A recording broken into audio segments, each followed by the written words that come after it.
Hello guys, welcome back to my channel Panchami's classroom. இந்த வீடியோவில் பார்த்தீங்கன்னா கிளாஸ் 10 பயாலஜியில் ப்ரீவியஸ் இயர் கொஸ்டின்ஸ் தான் வந்து நான் கொடுத்துருக்கேன். ஒரு 10 கொஸ்டின்ஸ் வந்து பார்த்தீங்கன்னா கொடுத்துருக்கேன். ஸோ இது வந்து பார்த்தீங்கன்னா ஸ்லிப் டெஸ்ட்டோ அந்த மாதிரி இல்லாமல் போர்டு எக்ஸாமுக்கு இந்த மாதிரி கொஸ்டின்ஸ்லாம் வந்து ப்ரீவியஸ் இயர் கொஸ்டின்ஸில் கேட்டிருக்காங்க. ஸோ நம்ம எல்லாமே பார்த்தீங்கன்னா போர்டு எக்ஸாமுக்கு ப்ரிப்பேர் பண்ணுற மாதிரி தான் நம்ம பார்த்துருக்கோம். ஸோ இதில் வந்து பார்த்தீங்கன்னா சில கொஸ்டின்ஸ் வந்து உங்களுக்கு லெசன் அந்த யூனிட் கம்ப்ளீட் பண்ணியிருந்திருக்கலாம், இல்லைன்னா அது வந்து நடத்த போகிறதாகவும் இருந்திருக்கலாம். எதுவாக இருந்தாலும் இது எல்லாமே வந்து ரொம்ப சின்ன சின்ன கொஸ்டின்ஸ் தான். ஒரு 2 மார்க் 3 மார்க் அந்த மாதிரி கொஸ்டின்ஸ் தான் வந்து நான் பிக் பண்ணியிருக்கேன். அண்ட் இது எல்லாமே வந்து பார்த்தீங்கன்னா ப்ரீவியஸ் இயர் கொஸ்டின் பேங்க் கேட்டகரியில வரக்கூடிய கொஸ்டின்ஸ் தான். ஸோ வாஸ்குலார் பண்டல், டபுள் சர்க்குலேஷன்னா என்ன, பயோகேஸோட advantage, somatic gene therapy, germline gene தெரப்பியோட டிஃபரன்ஸ். ஸோ இந்த மாதிரி டிஃபரன்ஸ் அப்படின்னு வரும்போது பாக்ஸ் போட்டு தான் நம்ம வந்து செக்ரிகேட் பண்ணி எழுதுறது தான் கரெக்டு. ஸோ நீங்கள் பாயிண்டாக எழுதாதீங்க. ஒரு பாக்ஸ் போட்டுட்டு somatic gene therapy, germline gene therapy அப்படின்னு ஹெட்டிங்ஸ் போட்டுட்டு அதுக்கு ரிலேட்டடான கம்பேரிசன் பாயிண்ட் மாதிரி எழுதிக்கோங்க.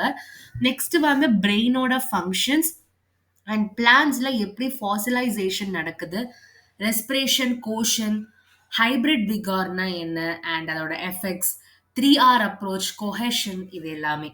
ஸோ இந்த 10 கொஸ்டின்ஸை நீங்கள் என்ன பண்ணுறீங்க அப்படின்னா இந்த கொஸ்டின்ஸில் இருக்கிற டாபிக்ஸை நீங்கள் ஃபஸ்ட்டு படித்து எழுதி பாருங்க. உங்களுக்கு ரிட்டர்ன் ப்ராக்டிஸ் இருந்தால் தான் அந்த போர்டு எக்ஸாம் டைமில் உங்களுக்கு ஈஸியாக வந்து டைமை மேனேஜ் பண்ண முடியும்.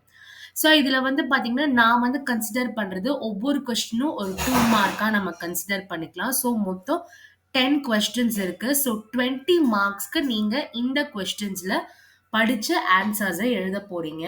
ஸோ அது வந்து எப்படி உங்களுக்கு இருக்குது, ஏதாவது டவுட்ஸ் இருந்தது அப்படின்னா மறக்காமல் கமெண்ட் செக்ஷனில் போஸ்ட் பண்ணுங்கள். அண்ட் நீங்கள் என்ன மார்க்ஸ் வந்து எடுத்திருக்கீங்க அப்படின்றதும் நீங்கள் கமெண்ட் செக்ஷனில் போஸ்ட் பண்ணீங்க அப்படின்னா எனக்கு வந்து கொஞ்சம் ஈஸியாக இருக்கும் அண்ட் உங்களுக்கும் வந்து ஒரு மோட்டிவேஷனாகவும் இருக்கும். ஸோ இது மாதிரி வந்து 10th மட்டும் இல்லாமல் 11th அண்ட் 12th போர்டு எக்ஸாமுக்கும் நான் வந்து போட்டுருவேன். ஸோ என்னால் முடிஞ்ச அளவுக்கு எவ்வளோ கொஸ்டின்ஸ் எனக்கு கிடைக்குதோ அது கண்டிப்பாக ஒரு வீடியோவாகவோ இல்லை கம்யூனிட்டி போஸ்டாகவும் வந்து கண்டிப்பாக நம்ம சேனலில் அப்டேட்டடாக இருக்கும். ஸோ நீங்கள் வீடியோஸ் இல்லைன்னா கூட கம்யூனிட்டி போஸ்டில் எம்சிக்யூவாவோ கொஸ்டின்ஸாவோ நான் வந்து அப்லோட் பண்ணுவேன். அதை நீங்கள் செக் பண்ணிக்கோங்க.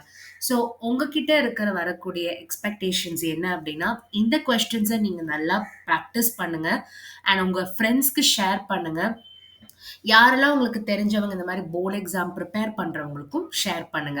எந்த டவுட்டா இருந்தாலும் நீங்க மறக்காம கமெண்ட் செக்ஷன்ல போஸ்ட் பண்ணலாம். இனிமே வரக்கூடிய டேஸ்ல இந்த மாதிரி ப்ரீவியஸ் இயர் கொஸ்டின் பேங்க் இதை பத்தியும் இருக்கும்.